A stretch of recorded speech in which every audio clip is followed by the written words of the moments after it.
Terkena badai di Gunung Prau sampai macet-macetan di Jalan Dieng karena ada truk masuk ke jurang. Seperti apa ceritanya? Ini cerita pendakianku ke Gunung Prau. Cerita berawal dari ajakan kawanku pada pukul 9 malam dan pukul 12 tengah malam kami sudah berangkat menuju ke base camp. Bayangkan saja, cuma 3 jam waktu untuk menyiapkan segala keperluan.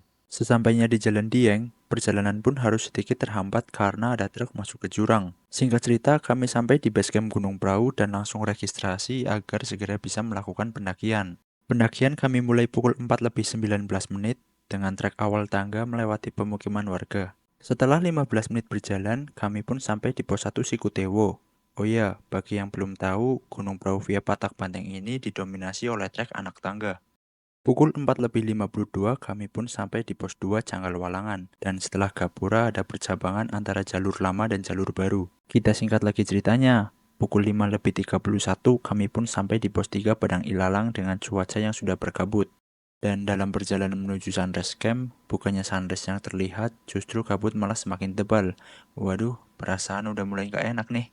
Dan yap, benar saja. Pukul 6.31, sesampainya kami di sunrise camp, kabut semakin tambah tebal dan angin semakin kencang. Karena di sunrise camp hanya kabut yang dapat dinikmati, kami pun melanjutkan perjalanan ke puncak Gunung Prau sambil berharap kabut bisa menghilang dan langit menjadi cerah.